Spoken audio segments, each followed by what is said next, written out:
What's up, everybody? I'm JJ. I'm here in Raleigh, North Carolina with P68, and today we're going to talk about something that I usually talk a lot about on my TikTok, which happens to be political gaslighting. I hate it. It's one of those things where people try to take an issue and try to mock it and make fun of it, which makes it easier for them to act like the issue doesn't exist.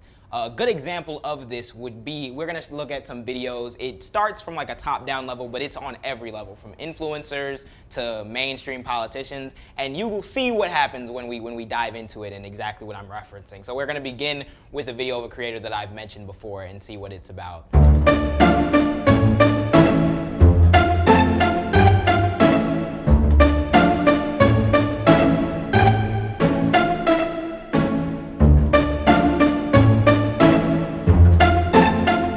We see the messaging that he was going for being that, like, being a black conservative is seen as leaving the Democratic plantation because you're thinking differently and you're a free thinker, which I think it's more has to do with being a contrarian. But usually they'll start there, and that's already like gaslighting in the sense of me believing opposite than you means that I'm right about it. But then they'll try to dive deeper into it and say things like this next video, which is someone who I've also talked about before. What you got to say about Project 2025? Have you heard of Agenda 47? Say what? Agenda 47. Nah. It's the actual platform that Trump is going to push when he becomes president. It's listed on his official campaign website. Project 2025 is not to be found there. Matter of fact, Project 2025 was created by a conservative think tank named the Heritage Foundation. It's supposed to make it illegal to be It has homeless. nothing to do with Trump. Trump has neither endorsed nor supported this platform. He has his own. But I saw on BET. I don't care what any Hollywood elite or BET Awards show hosted by Taraji P. Henson have told you about Project 2025. It is not a talking point of President Trump's campaign, nor is it something that he's interested in. It's just another tool to fearmonger you and to just continue to vote for the same people over and over again and never breaking the cycle of chaos that we see within the black community. Once again, just look at the decades long of Democrat control over black cities. Uncle Tom. It makes sense, man. But listen, do you? Be mad at what you want to be mad at, but you ain't mad at Trump. Man, shut up, coon. We see him positioning himself as someone who's more enlightened and holier than thou because he believes that the policy initiative of Project 2025 isn't actually supported by Donald Trump, despite the fact that we know that over 100 people who worked in Trump's administration are currently developing that plan. So it's one of those things where you're able to pick apart a mentality where it's like, all right, I'm going to be more enlightened. I'm a completely different person than you. I'm off the Democratic plantation. But to get there, you have to miss a lot of nuance and a lot of context and just overlook a lot of the factual information that's being provided. So it's one of those things where that narrative, especially when it comes from people of a marginalized group, really helps the right. And it also makes it more socially acceptable to mock and make fun of these issues. Regardless of whether or not we want to dive into Project 2025 and see how many people's rights get removed and how democracy takes a hit, it's not really serious anymore because at this point, I'm just gaslighting you and mocking you because, you know, all those issues don't really matter. I'm just more enlightened because I don't think the same way as you.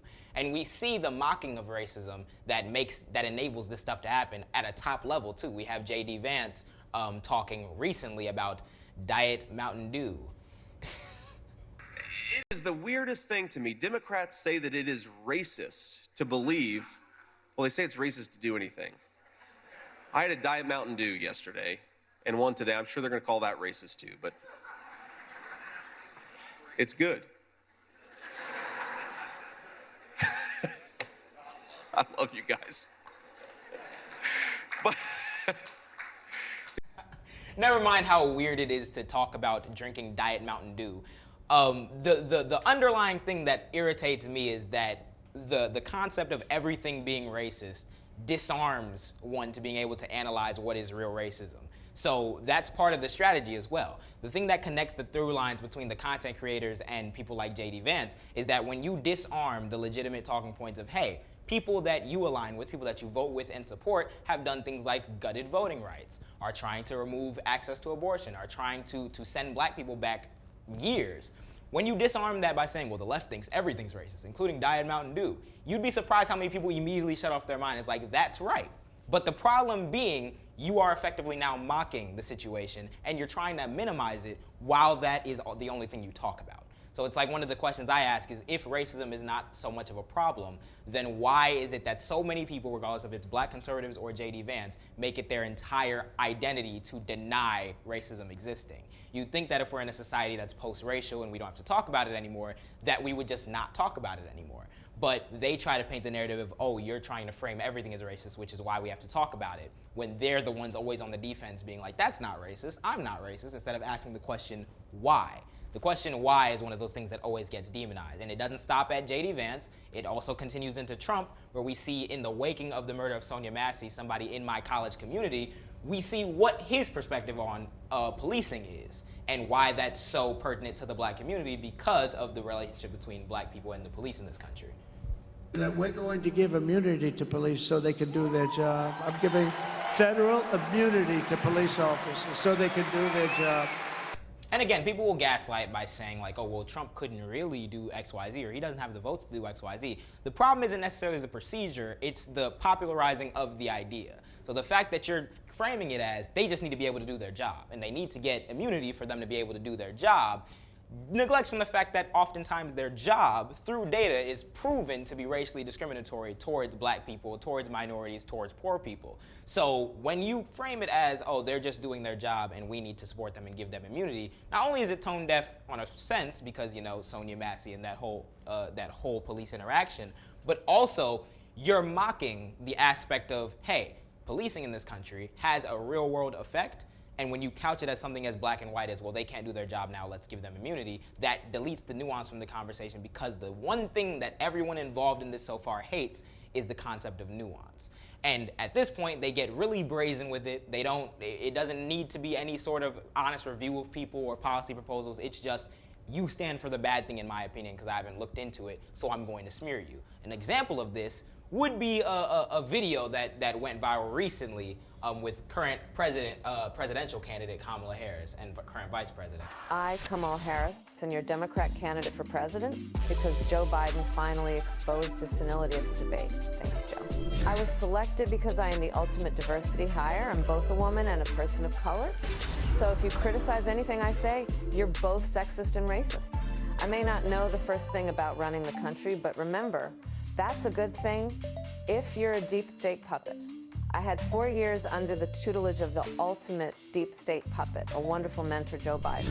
Joe taught me rule number 1, carefully hide your total incompetence. I take insignificant things and I discuss them as if they're significant. And I believe that exploring the significance of the insignificant is in itself significant. Talking about the significance of the passage of time, right? The significance of the passage of time. So when you think about it, there is great significance to the passage of time, and there is such great significance to the passage of time. Another trick is trying to sound black. I pretend to celebrate Kwanzaa, and in my speeches, I always do my best Barack Obama impression. So hear me when I say, I know Donald Trump's type. And okay, look, maybe my work addressing the root causes of the border crisis were catastrophic, but my knowledge of international politics is truly shocking. The United States shares a very important relationship, which is an alliance with the Republic of North Korea. It is an alliance that is strong and enduring. And just remember, when voting this November, it is important to see what can be unburdened by what has been. And by what has been, I mean Joe Biden. Okay, as a timeline perspective, anyone is easy, like, you're welcome to answer this. When do you think, like, this ad came out? Or, like, by whom, would you say? Is this, like, a legitimate thing, or was it recent? No? Yeah, this was a AI clip that was put out there by Elon Musk. Mind you, someone who is not black and was like, oh, Kamala tries to act black.